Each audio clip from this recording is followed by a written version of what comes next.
దేవుని పరిశుద్ధ నామముకు మహిమ కలుగును గాక. ఆమేన్.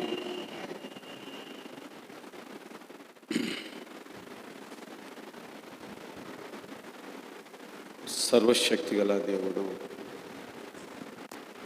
తన గొప్ప కృప మన ఎడల ఎల్లప్పుడూ సమృద్ధిగా అనుగ్రహిస్తూనే ఉన్నాడు. లెక్కలేని అద్భుతాలు చేసే దేవుడు ఆయన. మరి ఈ దినాన్ని సురేష్ సునీత దంపతుల జీవితంలో ప్రభు వ్యక్తిగతంగా వారి జీవితాల్లో అనుగ్రహించినటువంటి మేళ్ల నిమిత్తమును ఆనందముతో ప్రభువును స్తుతించుచు ఆ స్తుతిలో మీరు కూడా పాలు పంచుకోవాలని మనల్ని అందరినీ పిలిచి ఈ స్తుతి కూడిక ఏర్పాటు చేసి ఉన్నారు. దేవుడు వారి అభిష్టాన్ని నెరవేర్చి మనందరము కూడా నిజమైన స్తుతులతో ప్రభువును స్తుతించులాగున పరిశుద్ధాత్మ దేవుడు మనకు తోడయుండి వారిని ఆశీర్వదించునుగాక. ఆమేన్. మంచిది. ప్రభువునందు ప్రియా దేవుని బిడ్డలారా, ఈ సమయంలో దేవుని యొక్క వాక్య భాగంలో నుండి 56వ సంకీర్తన జాగ్రత్తగా గమనించుకుందాం. 56వ సంకీర్తన 8, 9, 10 వచనాలను దయతో చదువుకుందాం. నా సంచారములను నీవు లెక్కించి ఉన్నావు, నా కన్నీళ్లు నీ బుడ్డిలో ఉంచబడి ఉన్నవి. అవి నీ కవిలలో కనబడును కదా. నేను మొర్రపెట్టు దినమున నా శత్రువులు వెనుకకు తిరుగుదురు. దేవుడు నా పక్షమున ఉన్నాడని నాకు తెలియను. దేవుని బట్టి నేను ఆయన వాక్యమును కీర్తించెదను. యెహోవాను బట్టి ఆయన వాక్యమును కీర్తించెదను. దేవుడి పరిశుద్ధ వాక్య భాగము మనందరికీ ఆశీర్వాదకరముగా అనుగ్రహించులాగున చిన్న ప్రార్థన చేసుకుందాం. ప్రేమ కలిగిన మా తండ్రి, పరిశుద్ధుడా, సర్వాధికారి, రక్షక యేసు నీకు వందనాలు, కృతజ్ఞతాస్తుతులు, స్తోత్రములు చెల్లిస్తున్నాం ప్రభువా. నాయనా, మా జీవితాల్లో నీవు అనుగ్రహించుచున్నటువంటి అనేకమైన లెక్కలేనన్ని మేళ్లను బట్టి వందనాలు, స్తోత్రం ప్రభువా. ఈ దినాన్ని నాయనా నీ దాసురాలు ఇచ్చిన సాక్ష్యాన్ని బట్టి ప్రత్యేకంగా స్తుతిస్తున్నాను. సురేష్ గారిని బట్టి, బిడ్డల యొక్క నాయనా విశ్వాసాన్ని బట్టి ప్రత్యేకంగా స్తుతిస్తున్నాను. ప్రభువా, నువ్వు సెలవిచ్చావు, నీ విశ్వాసము గొప్పది, నువ్వు కోరునట్టే అగును గాక అన్నావు. ప్రభు నీకు వందనాలు, స్తోత్రములు. మా అందరినీ అట్టి బలమైన విశ్వాసములో నిలువబెట్టండి. ప్రభువా, మాతో మాట్లాడండి, నీ మాట చేత మమ్మల్ని బ్రతికించండి. యేసు నామము పేరిట వేడుకొనుచున్నాం తండ్రి. ఆమేన్.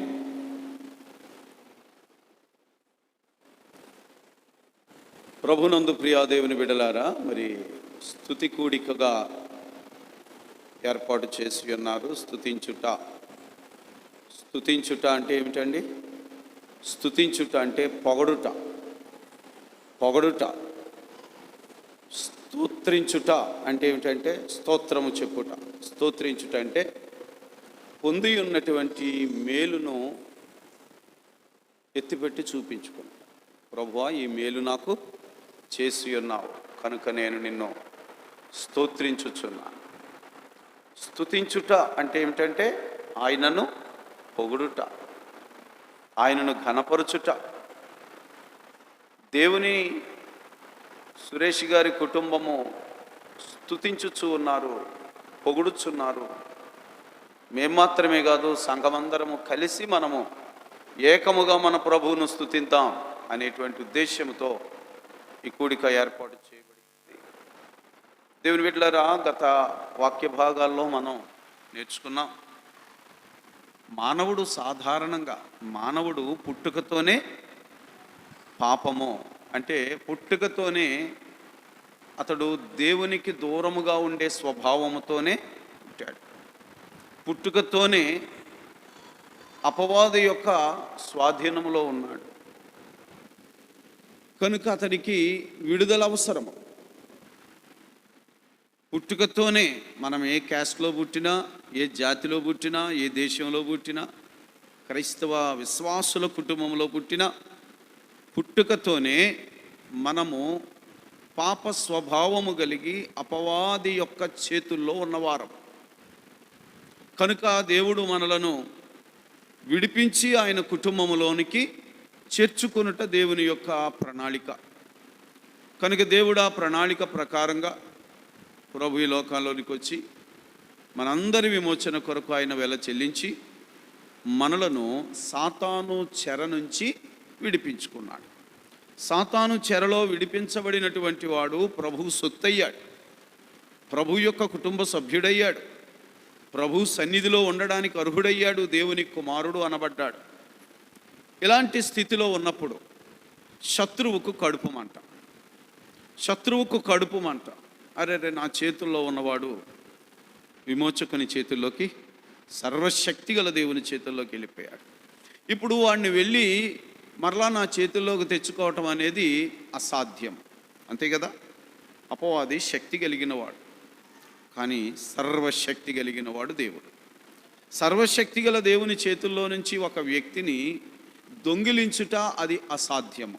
ప్రభు అన్నారు, నా గొర్రెలలో ఏ ఒక్క గొర్రెను నేను పోగొట్టుకోను, అలాగే నా తండ్రి నాకు ఇచ్చినటువంటి ఈ గొర్రెలను ఎవడనో అపహరింపడు అన్నాడు ప్రభు. అంటే దేవుని సొత్తుగా చేర్చబడిన తరువాత మనలను అపవాది ఏమాత్రం కూడా దొంగిలించలేడు. కానీ వాడి యొక్క ప్రయత్నం ఏమిటంటే మనలను భయపెట్టడానికి, మనలను తిరిగి లోబరుచుకోవడానికి దేవుని నుండి ఏ రీతిగానైనా దూరం పరచాలి.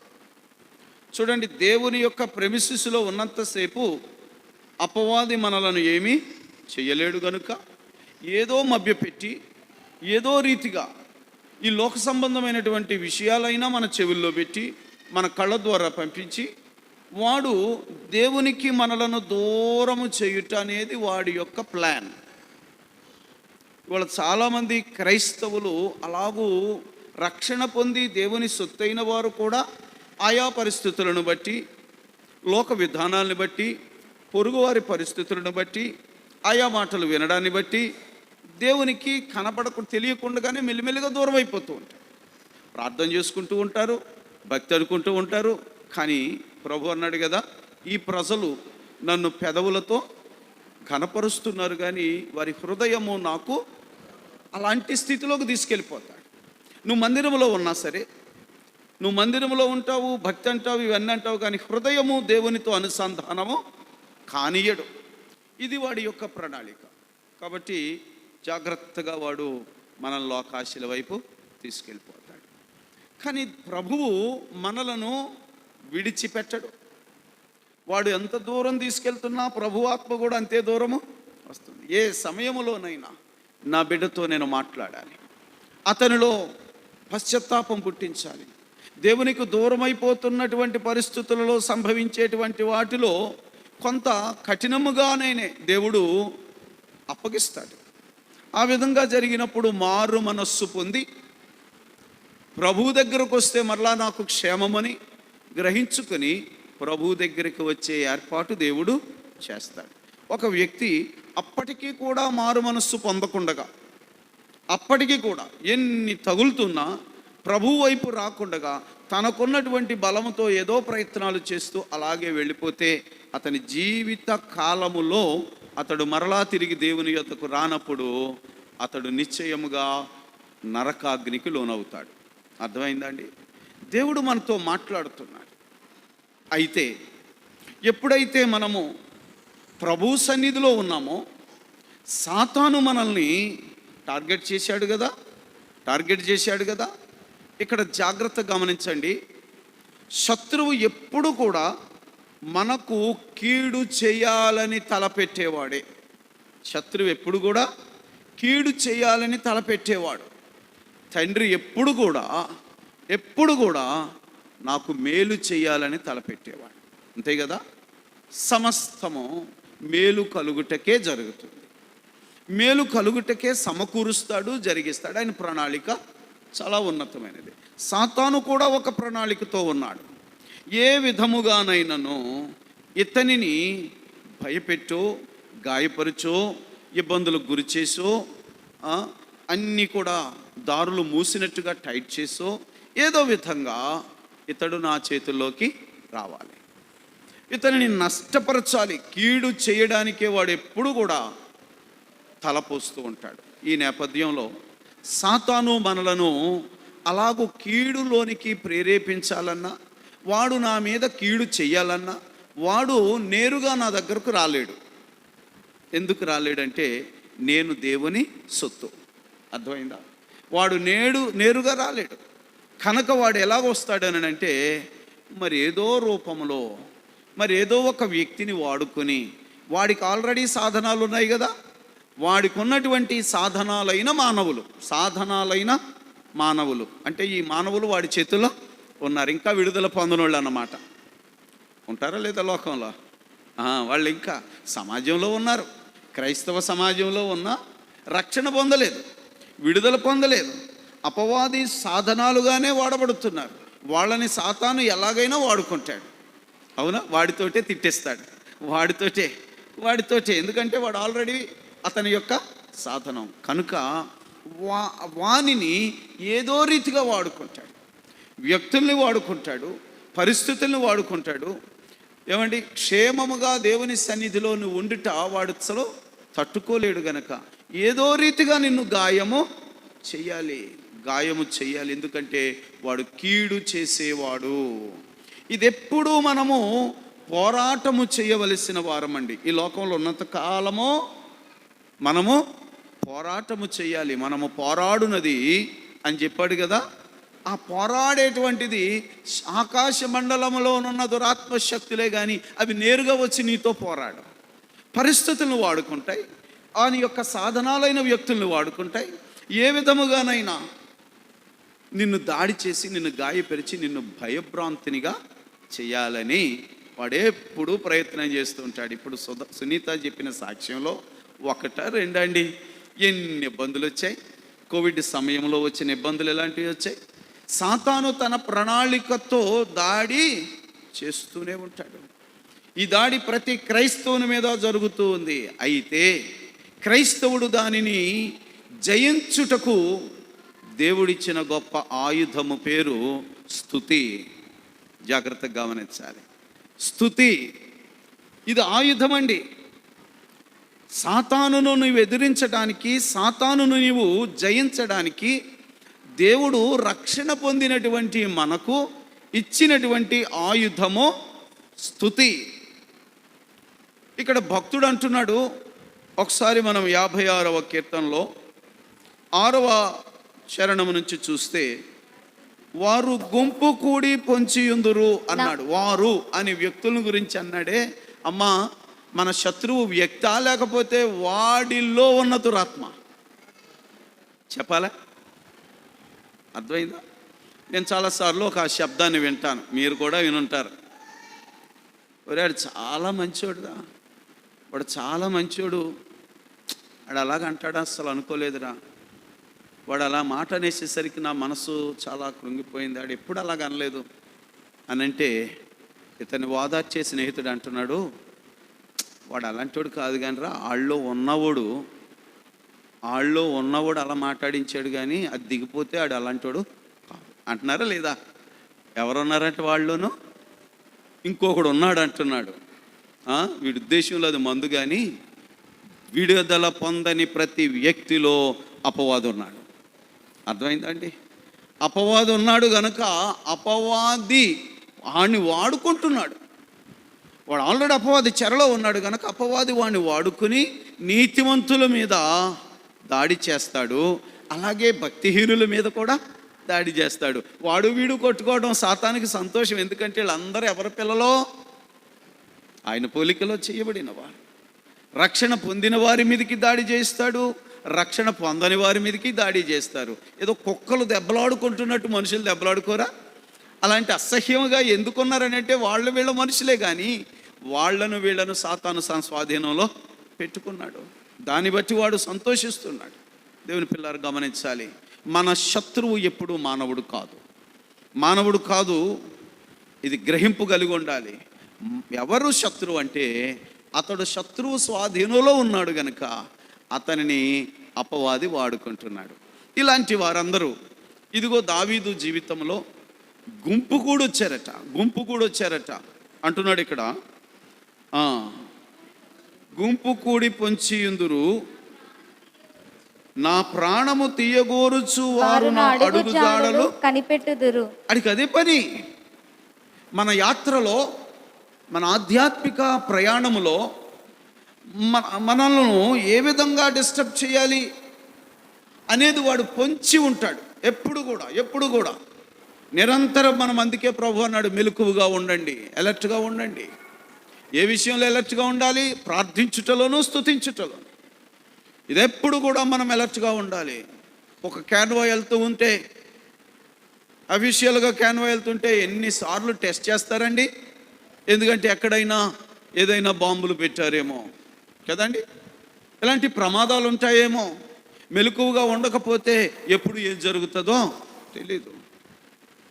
అలాగే మన ఆధ్యాత్మిక జీవితంలో కూడా, మన ప్రయాణంలో, మన ఆధ్యాత్మిక ప్రయాణంలో ఎక్కడి నుంచి వాడు ఏ రీతిగా మన మీద దాడి చేస్తాడో తెలియదు.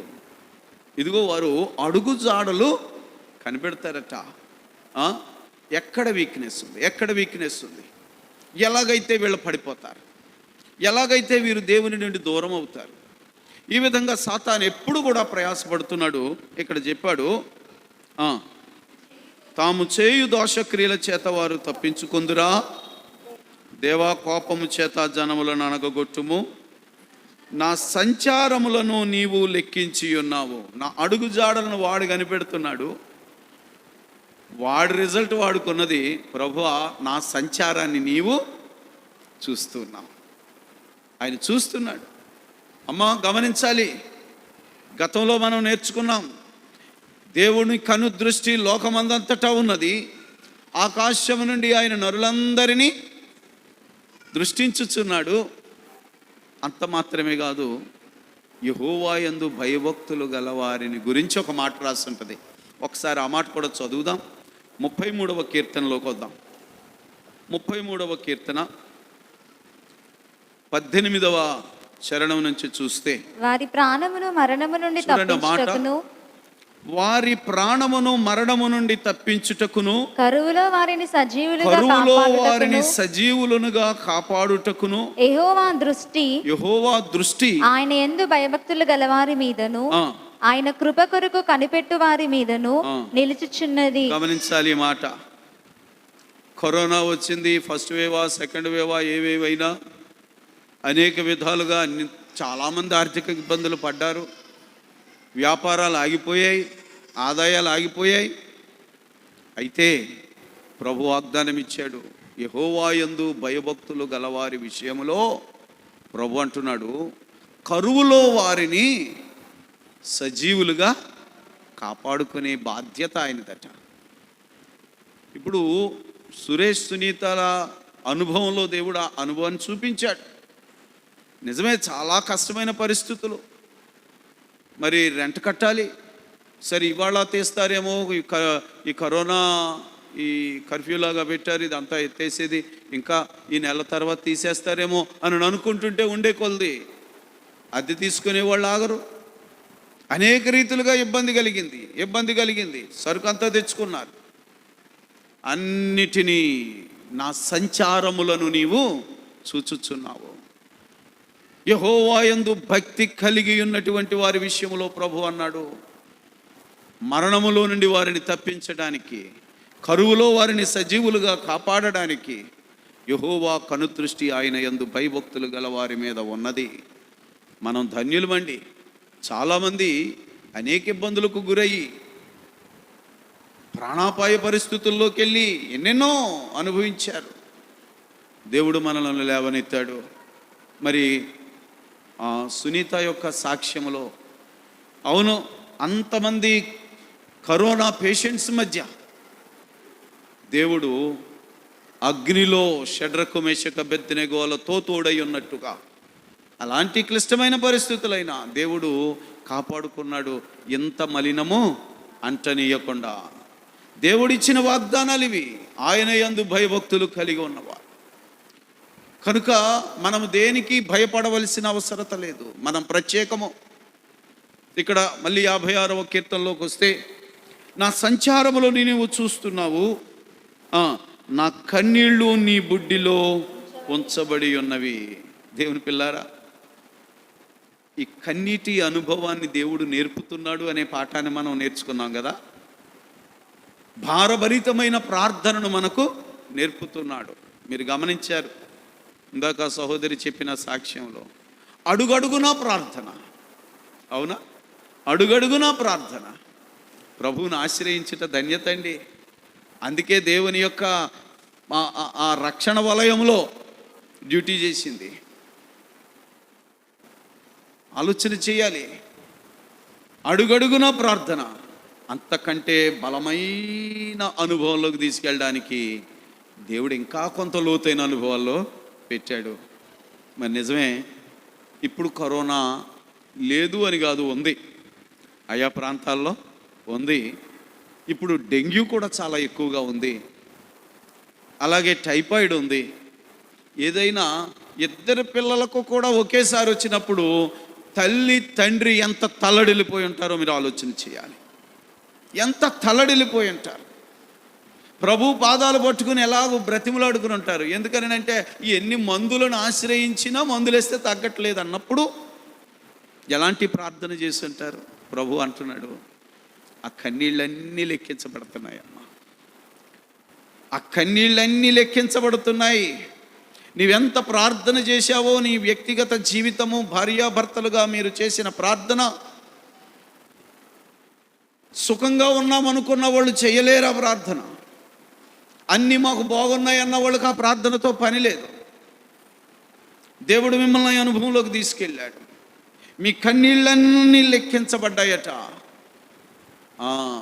ఆయన కవిలలో, ఆయన పుస్తకములో మిమ్మల్ని గురించి వ్రాయబడుతుంది అని ప్రభువు అలాంటి బిడ్డల గురించి ప్రత్యేకంగా తెలియపరుస్తున్నాడు.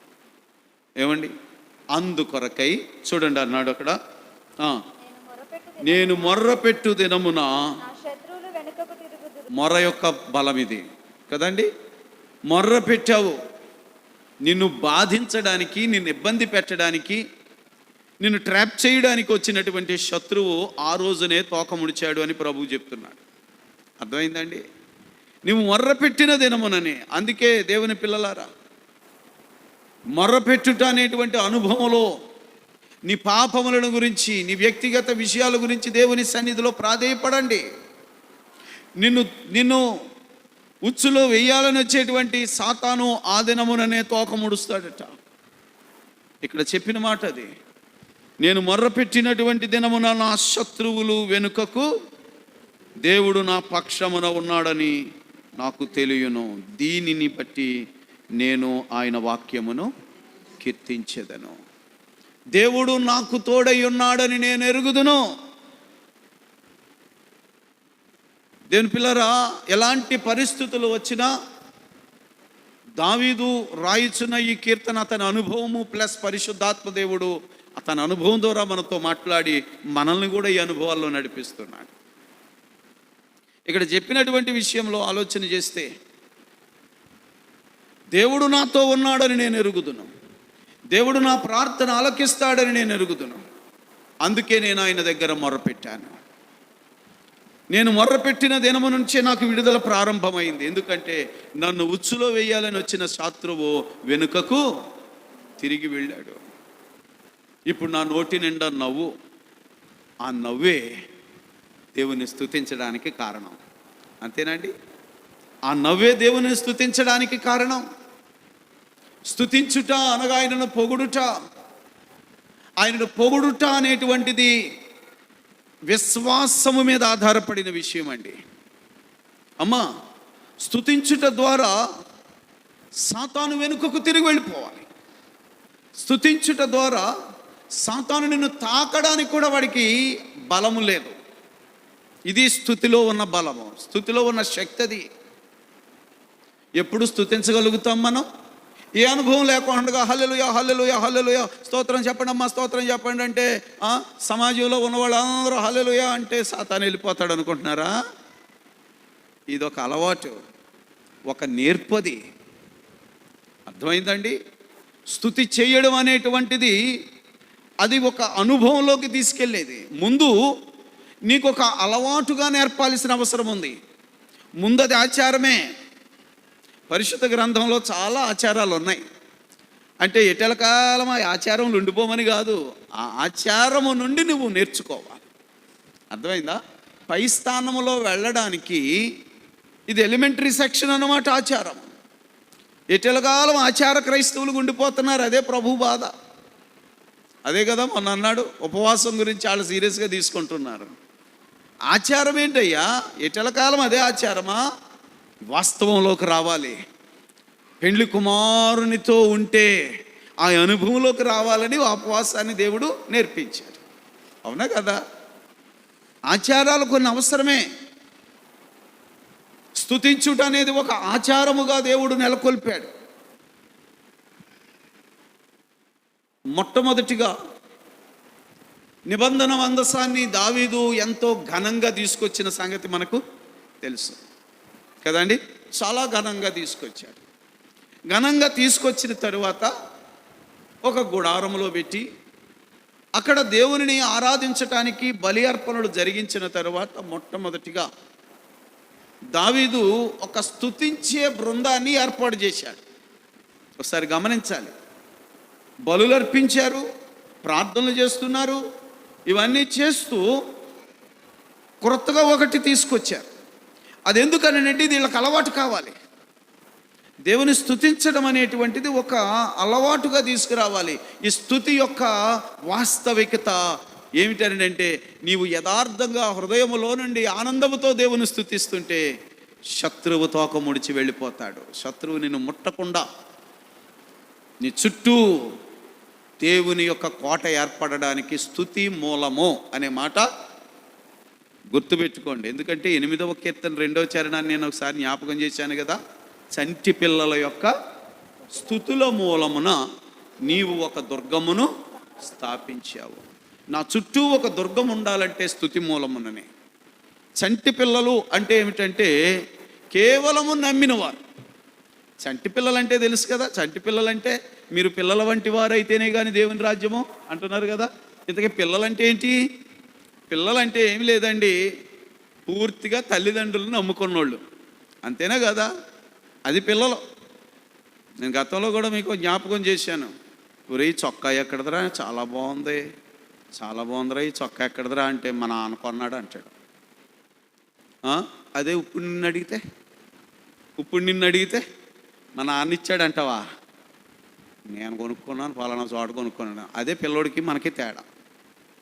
పిల్లోడు ఏంటంటే, చంటి పిల్లలు ఏమిటంటే ప్రతి విషయంలో తండ్రుల మీద ఆధారపడిన విశ్వాసం. అలాంటి విశ్వాసులు చంటి పిల్లలంటే. అలాంటి విశ్వాసుల స్తుతుల మూలమున దుర్గము స్థాపించబడుతుంది.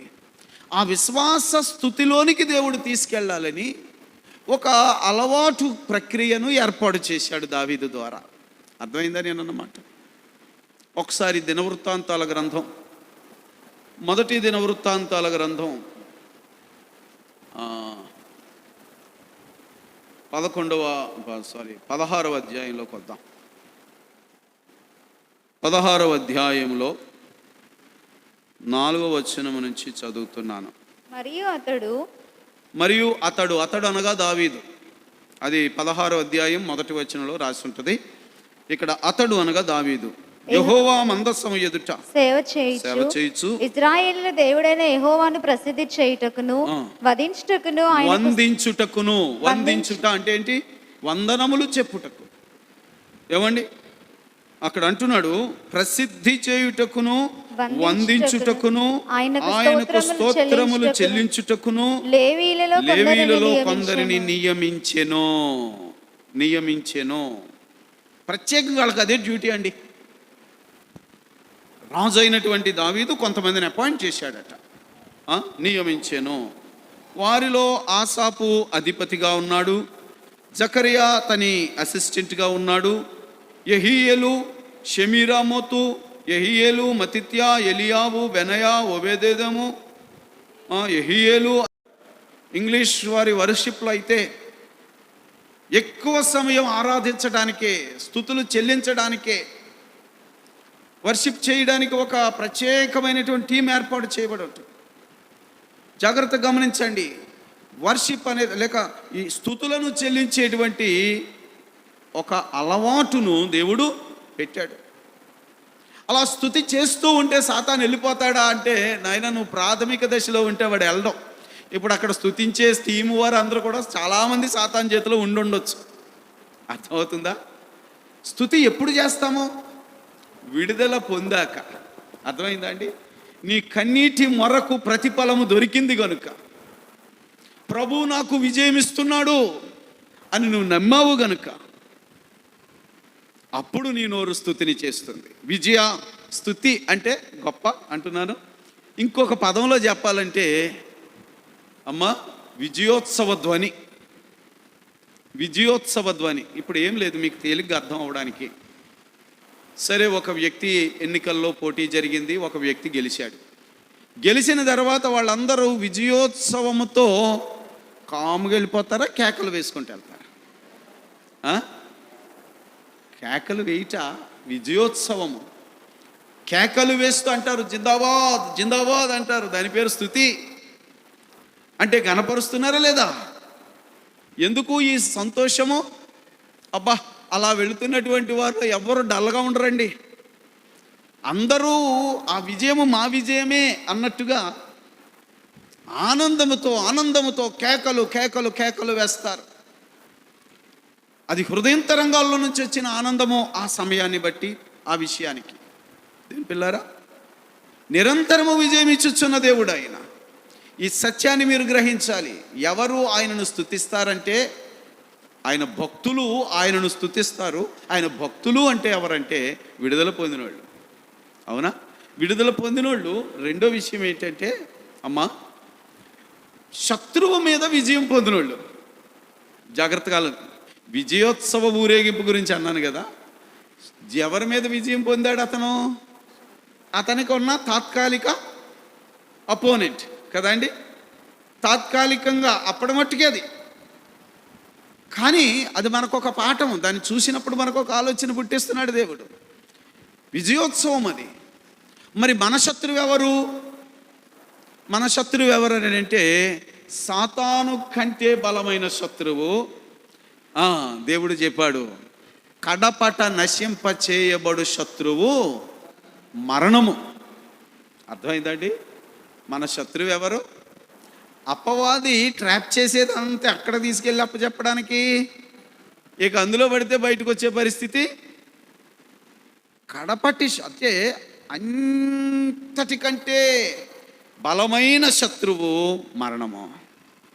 అవునా? యేసు ప్రభు వారు సిలువలో సాతానును జయించారా, మరణాన్ని జయించారా? సాతానును సిలువ మీద జయించారు. పాతాళమునకు వెళ్ళి మరణమును జయించి బయటకు వచ్చారు. జాగ్రత్తగా ఆలోచన చేయాలి. సిలువ మీద జరిగింది, పాతాళానికి వెళ్ళింది. సిలువ మీద ఆయన ఎవరిని జయించాడు? సాతానుతో పోరాడి సాతానును జయించాడు. ఓకే. ఆయన మరణము పొంది మృతులలోనికి వెళ్ళి ఆయన తిరిగి లేచుట వలన ఎవరిని జయించాడు? తేనా? అసలు శత్రువు ఎవరు? ఇప్పుడు నేను సాతాను నుంచి విడుదల పొంది మరణంలోకి పోయాను అనుకోండి, ఉపయోగమా? అర్థమైందో లేదా? నేను సాతాను నుంచి విడుదల పొందాను, వాడికి నా మీద ఏం అధికారం లేదు. ఓకే, బాగానే ఉంది. కానీ సాతాను వల్ల కాదండి, నా వ్యక్తిగతంగా నేను పాపం చేశాను, అంతే కదా. నాలో లక్షలాది పాపాలు ఉన్నాయి. సాతాను నా మీద అధికారం లేదని అనుకోవడం, నేను ఆడికి నాకు సంబంధం లేదని అనుకుని నువ్వు పాతాళానికి వెళ్ళిపోతే మరణం చేతిలో పడిపోతావా లేదా? ఇప్పుడు ప్రభువు మనకి ఇచ్చిన విజయం దేని మీద చెప్పండి? చెప్పండి అందరూ. మరణము మీద విజయం ఇచ్చింది. ఇక మరణము కంటే పెద్దది ఏదైనా ఉందా? మన శత్రువు లేదు కదా. అస్సలు తలనే చితక్కొట్టేశాడు కదా ఆయన. ఇప్పుడు ఆ అస్సలు తలని తీసేసినప్పుడు కింద అన్నిటి మీద మనకు విజయం వచ్చిందా లేదా? ఏమండి, ఇప్పుడు చీఫ్ మినిస్టర్ గారు రిజైన్ చేశారనుకోండి, చీఫ్ మినిస్టర్ గారు ఒక్కనే రిజైన్ చేశాడు, ఆటోమేటిక్గా క్యాబినెట్ ఏమైంది? అంతేనండి. అందరూ నేను చేయనంటే కుదరదు, మంత్రిమండలి అంతా కూడా రద్దు అయిపోయింది అంతే. అలాగునా మరణమే నశింపజేయబడినప్పుడు మరణము కింద ఉన్న ప్రతిదీ ఓడిపోయింది. కనుక దేవుడు మనకు ప్రతి విషయము మీద విజయం ఇచ్చాడు. గమనించారా లేదా? రోగము మీద విజయం ఇచ్చాడా లేదా? రోగం గురించి నువ్వు భయపడ్డావు అని అంటే ఆయన ఇచ్చిన విజయాన్ని నువ్వు సరిగా విశ్వసించలేదు. నువ్వు ఆయన ఇచ్చిన మరణమునే నశింపజేశాడు ఆయన, ఈ రోగం ఎంత అన్నప్పుడు నువ్వు స్తుతి చెల్లిస్తావు. దేన్ని బట్టి? ప్రభువా, నువ్వు మరణమును జయించి పునరుద్ధాన శక్తిని నాకు ఇచ్చినందుకు నీకు వందనాలు నాయనా. అప్పుడు నువ్వు చెప్పేది, అమ్మా, అందరిలో అలవాటు ప్రకారంగానా హృదయంతరంగాల్లో నుంచి గ్రహింపు. ఈ గ్రహింపు చాలామంది క్రైస్తవులు లేకుండా అపవాది ఏం చేస్తున్నాడంటే, ఇది చెప్తే చాలని, అమ్మ అందరూ స్తోత్రం చెప్పండి, స్తోత్రం చెప్పండి, స్తోత్రం చెప్పండి అని అలవాటు చేసేసి అక్కడే ఉంచేస్తున్నారు. అసలు నా హృదయంలో నుండి స్తోత్రం ఎప్పుడు వస్తుందండి? హృదయంతరంగాల నుండి స్తుతి ఎప్పుడు వస్తుందని అంటే, నాకు ఆయన ఇచ్చిన విజయమును నేను జ్ఞాపకం చేసుకున్నప్పుడు. అవునా? విజయాన్ని మనం పొందుకున్నప్పుడు. అందుకే ఆ స్తుతి పేరే విజయోత్సవ కేకలు. ఇప్పుడు మనకు తెలుసు యెరికో గోడలు. యెహోషువ గ్రంథంలో ఒకసారి వద్దాం. యెహోషువ గ్రంథం 6వ అధ్యాయంలో ఈ సంగతి ఉంటుంది కదా. యెహోషువ గ్రంథం 6వ అధ్యాయము 16వ వచనం నుంచి చదివితే, యెహోషువ అంటున్నాడు ఇశ్రాయేలీయులతో, 7వ మారు యాజకులు బోరలు ఊదగా యెహోషువ జనులతో ఎలాగో ఆజ్ఞ ఇస్తున్నాడు. ఏమని? కేకలు వేయుడి. ఏమయ్యాలి? ఏమయ్యాలి? కేకలు వేయుడి. కేకలంటే ఏం లేద్దామా? కేకలంటే ఏంటి? జయోత్సవము. అర్థమైందండి? విజయోత్సవము. ప్రభువు మనకు విజయము ఇస్తున్నాడు. ఇది విశ్వాసముతో కూడిన కేక కాదా? ఒకసారి మీకు అర్థమైందో లేదు ఈ మాట? ప్రభు మనకు విజయం ఇస్తున్నాడు, ఆనందించండి, కేకలు వేయండి అంటున్నాడు. విజయము మనం మీకు ఇంకొక విషయము అంటే తేలిగ్గా అర్థం అవడానికి ఎలక్షన్ చూపిస్తున్నాను మీకు. కౌంటింగ్ అవుతుందంటే బయట ఎంతో చాలా యాంగ్జైటీగా ఉంటాం చూసారా. అప్పుడు మన క్యాండిడేట్ని గురించి మన మనిషి బయటకు వచ్చి ఇలా ఇలా అన్నాడు అనుకోండి, వీళ్ళందరూ ఏమైపోతారు? ఒకసారి కేకలేస్తారా లేదా? ఎందుకు కేకలేశారంటే విజయం రాబోతున్నది, అంతే కదా అండి. ఊరి బాబు గెలిచా కేకలేండి రా అని అంటే ఊరుకుంటారా? గెలుపు వచ్చేసింది ఆల్రెడీ, మాకు చెయ్యి ఊపేశాడు అంటున్నారు కదా. ఇదంతే. ప్రభువు చేసినటువంటి మహాయజ్ఞము, మరణమును జయించినటువంటి మృత్యుంజయుడైన ప్రభువు నాకు ఇచ్చిన వాగ్దానం ఏంటంటే, నా యందు విశ్వాసం ఉంచావు గనుక నీవు ఇక మృతులలోనికి వెళ్ళక్కర్లేదు, మరణమును నీవు కూడా జయించావు. అర్థమైందా? మరణమునకు కింద ఉన్నవన్నిటి మీద నీకు విజయం ఇస్తున్నాను అని ప్రభు మనకి ఇచ్చిన మాటను బట్టి మనం నమ్మి విశ్వసించి, కష్టం వచ్చిందా, ఇబ్బంది వచ్చిందా, ఈ ఇబ్బందుల్లో నుంచి దేవుడు నన్ను తప్పక విడిపిస్తాడు, ఈ ఇబ్బందిని ఓడించేశాడు నా ప్రభువు అని నమ్మిన వాడు బిక్కముఖం వేసుకుని ఉంటాడా? ఆనందంతో కేకలు వేస్తాడా? చెప్పాలి మీరు. నిజమేనా? మీకు అర్థమైందా ఈ మాట? మరి మీ ముఖంలో బిక్కముఖం ఉందంటే ఏమనుకోవాలి? ఇప్పుడు కాదు, కష్టమైన పరిస్థితులు వచ్చినప్పుడు. అవునా? అప్పుడు బిక్కముఖమే ఉందనుకోండి, ఏంటోనండి దేవుడు ఇలా చేశాడండి బాబు, దేవుడు ఇప్పుడు ఇలాంటి మాటలు ఉన్నాయనుకోండి, నువ్వు నమ్ముతున్నట్ట నమ్మనట్ట? ఏమండి? పునరుద్ధానాన్ని నమ్మలేదు నువ్వు. ప్రభు చెప్పింది అదే, యేసు మృతి పొంది తిరిగి లేచెను అని నీవు నమ్మిన ఎడల, అదండి విశ్వాసము. నమ్మాలి. అప్పుడు మరణము కింద ఉన్న వాటన్నిటి మీద నీకు విజయం వచ్చింది. ఇక దేని విషయమో నేను భయపడాలి? దాని నుండి దేవుడు తప్పక నాకు విజయం ఇస్తాడు. నన్ను ఇప్పుడు దాకా ఇబ్బంది పెడుతున్నటువంటి సాతాను తోక ముడుస్తాడు నేను స్తుతించినప్పుడు. ఎందుకంటే ఎంత విశ్వాసం ఉన్నవాడిని మనమేమి, అవును కదా? కరుడు గట్టిన విశ్వాసం అంటే ఇంత కష్టం వచ్చినా స్తుతులే చెప్తున్నాడు కదా, చెప్పాలి. ఒకసారి ఆలోచన చేయండి.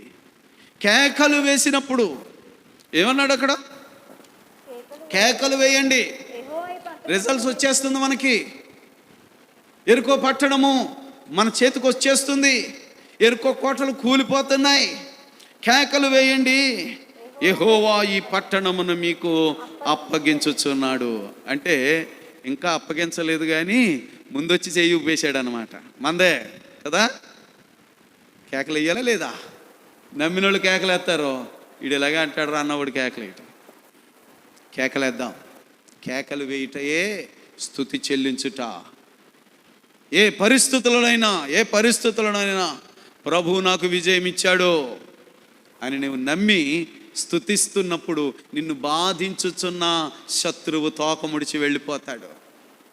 నీకు స్వస్థత శీఘ్రముగా జరుగుతుంది. నువ్వు పొందవలసిన మేళ్ళన్నీ నువ్వు పొందుతావు. ఎందుకంటే మన తండ్రి నాకు మేళ్ళు అనుగ్రహించడానికే ఆయన మరణమును జయించాడు. అంతేనా? దేని విషయంలో కూడా మనము కలవరపడవద్దు. ప్రభు మనకు జ్ఞాపకం చేస్తున్నాడు. సరే, వీళ్ళు కేకలు వేశారట. కేకలు వేసినప్పుడు ఏం జరిగిందో తెలుసు కదా అండి. ఎరికో గోడలు వాటికవే కూలిపోయాయి. ఎవరో వచ్చి కూల్చడం కాదండి, వాటికవే కూలిపోవడానికి కారణం ఇలా కేకలేయడం. అంటే నేర్పించాడు దేవుడు. నువ్వు ఆనందముతో ప్రభువుకు జయోత్సవ ధ్వని చేస్తే అక్కడికక్కడే పరిస్థితులన్నీ నీకు అనుకూలంగా మారిపోతాయి. ఆటంకపరిచేటువంటి శత్రువు తోక ముడుచుకుంటాడు. నువ్వు చేయాల్సింది ఏమిటంటే నీ హృదయం నిండా విశ్వాసముతో పొందబోతున్న విజయాన్ని గురించి నీవు ఉత్సాహధ్వనితో స్తుతి చేయాలి. అర్థమైందా అండి? ఊరికే మీటింగ్లోకి వచ్చిన హల్లెలూయా అంటే హల్లెలూయా అన్నారు అనుకోండి, 3 మంది బంధకంలో ఉన్నవాళ్ళు ఉంటారు. అది కాదు మనం నేర్చుకోవలసింది. ఎల్లప్పుడూ ఆనందించండి. ప్రభువునందు మరలా చెప్పుదును, ఆనందించండి. ఎప్పుడు నువ్వు ఆనందించాలి. ఎందుకంటే నువ్వు విడుదల పొందావయ్యా. నీ దేవుడు ఎందుకు స్తుతికి అర్హుడు అని అంటే నిన్ను ఇక దేని విషయంలో ఓటమిలోనికి వెళ్ళనీయడయ్యా. నువ్వు ఆయనని యందు నమ్మికొచ్చు. ఆయన మరణాన్ని జయించాడని నమ్ము. ఏ విషయంలోనైనా నీకు విజయమే. పరిస్థితులు ఎంత అననుకూలంగా ఉన్నా ఒక మాట ఉంటుంది కదా, రోమాపత్రిక 8వ అధ్యాయం 37వ వచనం ఒకసారి చూస్తే, రోమాపత్రిక 8వ అధ్యాయము 37వ వచనములో, అయినను మనలను ప్రేమించిన వాని ద్వారా. అయినను అనే పదం ఎందుకు వాడారంటారు? అయినను అనే పదం వాడారంటే ఏ సందర్భంలో వాడతారండి అయినను అనే పదం? నరసం వచ్చేస్తుంది. అయినా కానీ నేను వచ్చేసాను అనుకోండి. అంటే అయినను అనే పదం ఎప్పుడు వాడతాను చెప్పండి? పరిస్థితులు తీవ్ర వ్యతిరేకముగా ఉన్నను, అంతేనే కదండి. అలా ఉన్నాయి, అయినను అంటున్నాడు. అమ్మా గమనించాలి, ఇక్కడ అయినను అనే పదం వాడబడింది. మనలను ప్రేమించిన వాని ద్వారా, మనలను ప్రేమించిన వాడు నా ప్రభు అయిన యేసుక్రీస్తు వారి ద్వారా మనము వీటన్నిటిలో అత్యధిక విజయము పొందుచున్నాము. గమనించాలి ఈ మాట. ఓటమి పరిస్థితులు కనబడుచున్నను, నీ పక్కన 10,000 మంది కూలుచున్నను, ఏజ్ బారైపోయింది ఇంకీడు ఎందుకు పనికిరాడని ఊరంతా అంటున్నాను. అరే, జనము యొక్క ఉద్దేశాలు ఎలా ఉన్నను, ఒకటే విషయము, పరిస్థితులు నీకు తీవ్రమైన వ్యతిరేకముగా ఉన్నప్పటికీ అయినను మనల్ని ప్రేమించుచున్న వాని ద్వారా. అర్థమైందండి? యేసుక్రీస్తు ప్రభువుల వారి ద్వారా మనము అత్యధిక విజయమును పొందుచున్నాము. నమ్మినోళ్ళు ఏం చేస్తారు చెప్పండి? నమ్మినోళ్ళు ఏం చేస్తారు? ప్రతి విషయంలో ప్రభువును స్తుతిస్తూనే ఉంటారు. అంతేనా కదా? పరిస్థితులు ఎలాగ ఉన్నాయి ఏంటో అవి బాబా తలుపులు తీసుకుంటారు. వాళ్ళు ఎంత విచారకరమని అంటే మందిరంలోకి రావడానికి కూడా భయం వేసిపోయి ఆపేసే పరిస్థితులు తీసుకొచ్చింది. తెలియటం లేదు మనకి. మన ప్రభువు ఈ కరోనాను మన పాదముల కింద ఉంచడా? మరణమును జయించి తిరిగి లేచిన దేవుడు మరణము కింద ఉన్నవన్నిటినీ, మరణాన్నే మన పాదాల కింద పెట్టేశాడే. నమ్మాలండి. విశ్వాసము ద్వారా అన్నిటిలోని విజయమే, అన్నిటిలోని విజయమే. ఇదే మాట మరొక సందర్భం. అంటే అక్కడ చెప్పిన సందర్భాలన్నీ వ్యతిరేకంగా ఉన్నాయి. అయినను అనే పదం వాడటం జరిగింది. 1 కొరింథీ పత్రిక 15 అధ్యాయంలో కూడా ఒకసారి ఆ మాట చదివితే, 1 కొరింథీ పత్రిక 15వ అధ్యాయము 57వ వచనం, 57వ వచనంలో అక్కడ కూడా అలాగే రాశారు. అయినను అంటే ఆ పైన చెప్పిన మాటలన్నీ ఇలా అయితే కుదరదు, ఇలా అయితే కుదరదు, ఇలా అయితే నీ పరలోకం సాధ్యపడదు అని అంటున్న సందర్భంలో అయినను మన ప్రభువైన యేసుక్రీస్తు మూలముగా మనకు జయము అనుగ్రహించుచున్న దేవునికి స్తోత్రము కలుగును గాక. అర్థమవుతుందండి? ఎప్పుడైతే ఈ మాటను నువ్వు నమ్మావో, జయము పొందుతున్నాను, నీకు ఉద్యోగం రాదు, నీకు ఉద్యోగం రాదు, ఉద్యోగం రాదు, 100 అనుకో, నా ప్రభుకి స్తోత్రం. అయినాను. ఆ 10 మంది అంటున్నారు, ఇంకిడికి ఏమి రాదురా, వీడికి ఏమి రాదురా, వీడికి ఏమి రాదు. అయినను నా ప్రభువుకు వందనాలు. వీడికి ఏమీ రాదురా అనే పదం ఎందుకు అనిపిస్తుందంటే ఈయన కృంగదీయాలని. ఆ శబ్దం ఎవరిది? లేవనెత్తివాడుదా, పడగొట్టేవాడుదా? అవునా కదా?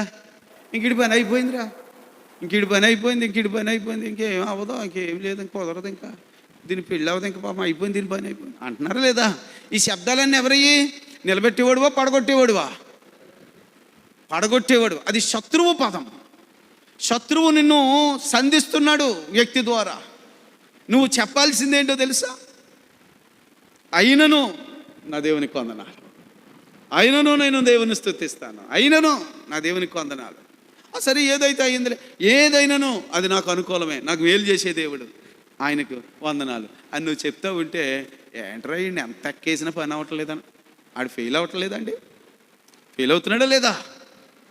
ఇప్పుడు మనుషుల్లో ఎక్కేస్తారు, వేసానురా ఆడి చెవిలో సొక్కేసాను, ఇంక చూడు మండుకుంటా చూడు అంటాడా లేదా? ఆడికి ఆనందం అది. ఓ సొక్కేసి వచ్చేసాడంట, అది ఆడు మందుకుంటూ ఉంటుందంటే ఇంక అక్కడ నుంచి చూడు ఏం తగలడుతుందో చూద్దాం చూడు అంటాడు. సైతాన్ గడి పని అది కదా. ఆడు పాపం 2 చుక్కలు 3 చుక్కలు వేసాడు, నువ్వేం స్పందించట్లేదు, అయినను నా ప్రభువుకు వందనాలు అంటే ఆడికి ఫెయిల్ అవ్వడా? ఆడికి సిగ్గుపట్టలేదా?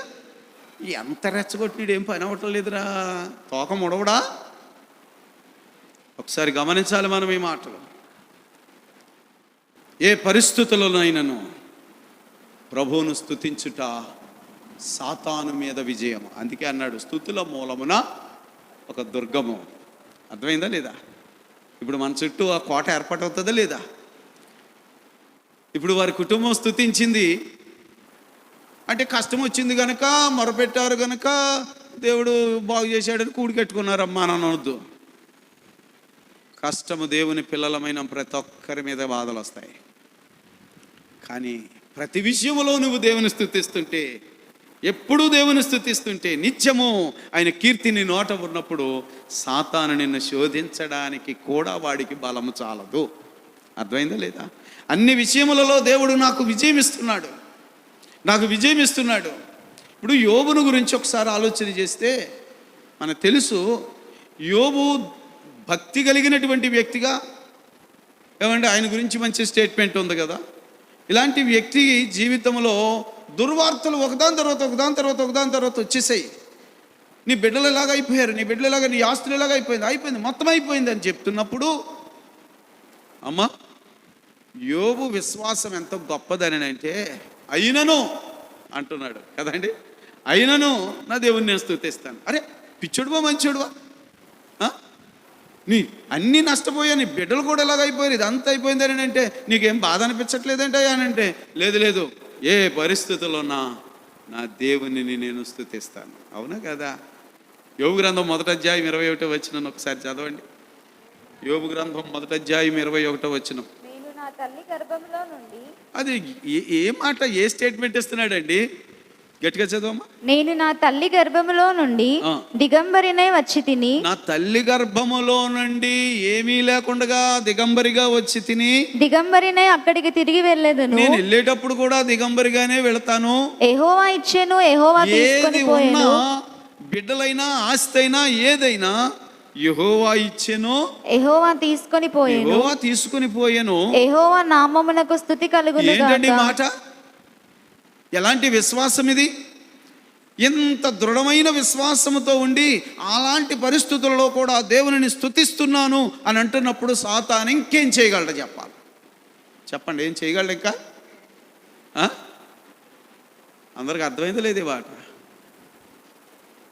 కనుక ఎల్లప్పుడూ ఈ భావముతో, విశ్వాసముతో, ప్రభు మరణమును జయించి నాకు విజయం ఇచ్చాడు, అన్నిటిలోనూ నాకు ఆయన విజయం ఇస్తున్నాడు అని నీవు హృదయంతరంగములో విశ్వసించి నీ నోటితో దేవునిని స్తుతిస్తుంటే దేవునికి మహిమ, సాతానుకు అపజయము. అర్థమైందండి? యుద్ధం చేసే గొప్ప ఆయుధం కదా ఇది. అందుకే దావీదు అంటాడు, ఎల్లప్పుడూ నేను నా దేవుని స్తుతిస్తాను, నిత్యము ఆయన కీర్తి నా నోట ఉండును.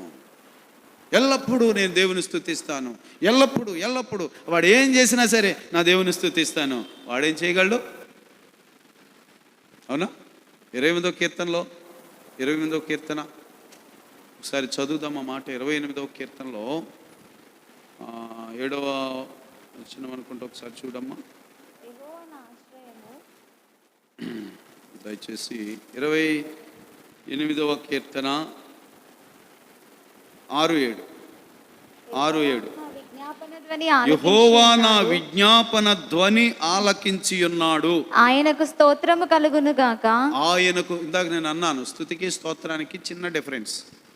స్తుతి అంటే ఆయనను పొగడుట, కొనియాడుట, ఆయనను బట్టి నా ఆనందముతో నేను కేకలు వేయుట. స్తోత్రము అనగా ప్రభు నా ప్రార్థనను ఆలకించి నాకు ఇచ్చిన ప్రతిఫలాన్ని బట్టి ప్రభుకు కృతజ్ఞతలు తెలియచేయట. అర్థమైందండి? స్తోత్రం. సరే, ఇక్కడ చూడండి, యెహోవా నా విజ్ఞాపన ధ్వని ఆలకించి ఉన్నాడు, ఆయనకు స్తోత్రము కలుగును గాక. ప్రార్థన ఆలకించాడు, నాకు గొప్ప జవాబిచ్చాడు, ఆయనకు స్తోత్రము కలుగును గాక.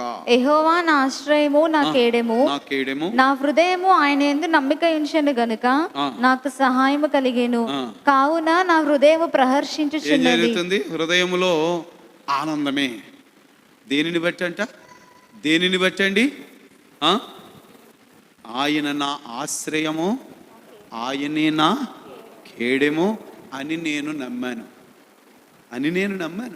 అదంటున్నాడు, నా హృదయమును ఆయన యందు నమ్మిక ఉంచెను, ఆయనే నా ఆశ్రయము, నా కేడమని నా హృదయము నమ్మిక ఉంచెను గనుక నాకు సహాయము కలిగింది. కావున నా హృదయము ప్రహర్షించుచున్నది. ఇప్పుడు కీర్తనలతో నేను ఆయనను స్తుతిస్తున్నాను. అర్థమైందా? ఇది స్తుతి అనేది విశ్వాసంతో ముడిపడిన మాట. విశ్వాసి స్తుతించే స్తుతి పెదవులతో చేసేది. అర్థమైందా? దేవుడు కొంత అలవాటుగా ముందది నేర్పించాడు. చిన్నపిల్లోడికి అంకిల్ నేర్పి ముందు పలక్కి పూసలు పెడతారు కదా, పలకకి పూసలు ఉంటాయి. ఆ పూసలు లెక్క పెట్టి 1, 2, 3, 5, 6 అని చెప్పి లెక్క పెట్టడానికి అది పిల్లలకు పలకలు ఉంటాయి. ఇటీవల కాలం పూసల మీదే ఉండండి లెక్క చేయమంటున్నారు కదా, ఒకసారి పూసలు అట్టుకొస్తానంటే ఎలా ఉంటుంది చెప్పండి?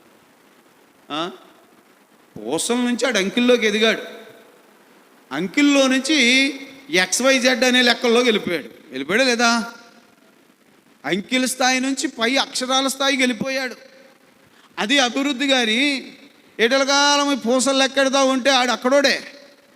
ఇవాళ పరిస్థితి ఏమిటంటే చాలామంది క్రైస్తవులు, యూదులు ఆచారం అని పూసలు లెక్కెట్టుకుంటున్న స్థితిలో ఉండిపోయారు.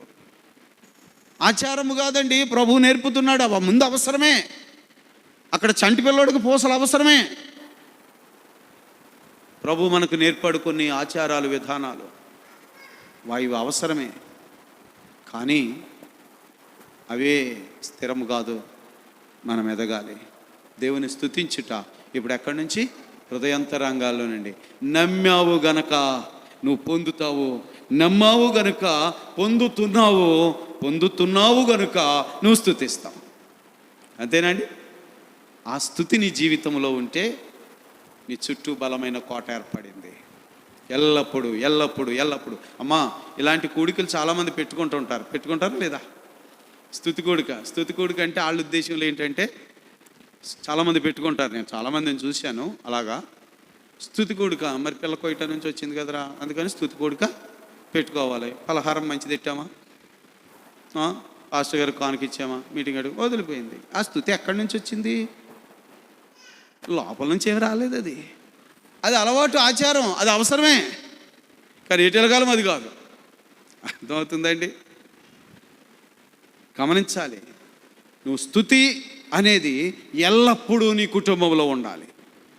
ఎల్లప్పుడూ నువ్వు స్తుతిస్తూ ఉంటే, ప్రభువులో నువ్వు ఆనందిస్తూ ఉంటే, ప్రభు నాకు అత్యధిక విజయం ఇచ్చాడు, ప్రతి విషయంలో నాకు విజయం ఇస్తాడు, ప్రభు నా పక్షముగా ఉన్నాడు అని ఎల్లప్పుడూ ప్రభునందు నువ్వు ఆనందిస్తుంటే ఇంకా నిన్నేం చేయగలడు? వాడు ఫెయిల్ అయిపోతాడు, తోక ముడుచుకుని వెళ్ళిపోతాడు. కనుక ఈ రాత్రి చేరి వచ్చినటువంటి దేవుని పిల్లలమైన మనమందరమును ప్రభు మన మీద సాతాను మన మీద దృష్టి పెట్టాడు.